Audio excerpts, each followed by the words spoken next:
আসসালামু আলাইকুম এভরিওয়ান, সবাই কেমন আছেন? আলহামদুলিল্লাহ আমরাও ভালো আছি। তো চলে আসলাম আবারও নতুন একটি ব্লগে। তো আমাদের ঈদের ছুটি ছিল বেশ কিছুদিনই। তো আমরা ঈদে কোথাও যেতে পারিনি। ঈদের 3 দিন পরে আমরা গ্রামের বাড়িতে যাচ্ছি। আমার দাদির বাড়ি দোহার নবাবগঞ্জ, আপনারা তো সবাই নাম শুনেছেন। তো আমার দাদির বাড়ি দোহার। তো প্রথমে আমরা একটা রিক্সা নিয়ে নিই। রিক্সাতে করে আমরা কদমতলী যাব। দেন সেখান থেকে আমরা সিএনজিতে করে যাব দোহার। বাসেও যাওয়া যায়, সিএনজিতেও যাওয়া যায়। তো বাসে যাব না, প্রচুর গরম ছিল বন্ধুরা। এবার ঈদে অনেক গরম ছিল, আপনারা জানেন। তো এই গরমে বাসে যাওয়া একদমই পসিবল না। সেই জন্য আমরা সিএনজি নিব, কারণ সিএনজিতে গরম হলেও বাতাস লাগবে আর খারাপ লাগবে না আমাদের, সেই জন্য। তো এই যে আমরা সিএনজিতে চড়ে বসেছি সবাই। তো আমার ছেলে মাশাআল্লাহ অনেক খুশি, কারণ ও বাস একদমই পছন্দ করে না। বাসে উঠলে ওর অনেক খারাপ লাগে, ও অসুস্থ হয়ে পড়ে। আর ও যে কোনো সময় যে কোনো কিছুতে চড়তে গেলেই আগেই বলবে রিক্সা অথবা সিএনজি। তো গাড়িতেও বেশি উঠতে পারে না, বাসেও চড়তে পারে না। তো সে এদিকে তার বাবার সাথে একটু দুষ্টুমি করছিল। তো তার মনটা আবার একটু খারাপও হয়ে গিয়েছিল, আমি ভিডিও করছি তাই। তো সে একদমই ভিডিও করা পছন্দ করে না।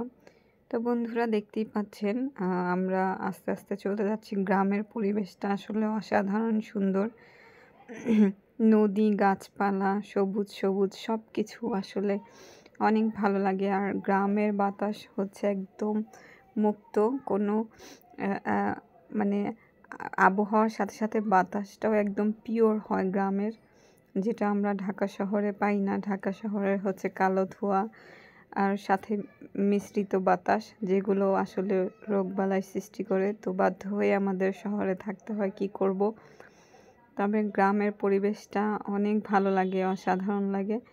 তো আমরা প্রায় 2 বছর পরে যাচ্ছি দাদির বাড়ি। তো আমার হাজব্যান্ড ওর আমাদের বিয়ের বিয়ের পরে একবার গিয়েছিল, তাও আমার এক চাচাতো বোনের বিয়েতে। আর এইটা তার সেকেন্ড টাইম দোহারে আসা। তো সেও বেশি আসেনি। তো এই যে আমরা চলে এসেছি, এখন সিএনজি থেকে নামলাম বন্ধুরা। তো ব্যাগ ট্যাগ নিয়ে এখন চলে যাব। তো দাদির বাড়িতে মূলত আমরা উঠবো আমার চাচার বাসায়, কারণ আমার আব্বু আম্মু ঢাকায় থাকেন। তো আমি আমার আব্বু আম্মুর সাথেই থাকি। তো আমি সবচেয়ে ছোট ব্যাগটা নিলাম, মিষ্টির প্যাকেট। আর বাকি ব্যাগগুলো আমার হাজব্যান্ড নিবে। আর আমার ছেলে সেও একটা ব্যাগ নিয়েছে, দেখতেই পাচ্ছেন বন্ধুরা, ছোট্ট একটা ব্যাগ। মাশাআল্লাহ আমার বাচ্চাটাও বড় হয়ে গিয়েছে। তো এই যে চলে আসছি। আমার হাতের ডান দিকে আমাদের ঘর, আর বাম দিকে যেই সিঁড়িওয়ালা ঘরটা দেখতে পেলেন, ওটা আমার চাচির ঘর। এই যে এটা আমাদের ঘর বন্ধুরা। আর একদম সামনাসামনি যে ঘরটা ছিল, এটা আমার দাদির ঘর। এই যে দুপুরের খাবার দাবারের আয়োজন করা হয়েছে। তো আমরা এখন খাওয়া দাওয়া করব। খাওয়া দাওয়া করে তারপরে আমরা ঘুরতে বের হব বন্ধুরা। তো আজকের খাবার এইগুলোই ছিল। তো আমার ছেলে এইদিকে বাইরে থেকে এসে খুবই টায়ার্ড হয়ে গিয়েছিল, সেই জন্য সে বিছানায় একদম শুয়ে আছে, দেখতেই পাচ্ছেন বন্ধুরা। শুয়ে শুয়ে সে ট্যাব দেখতেছে, সে টায়ার্ড হয়ে গেছে সেই জন্য।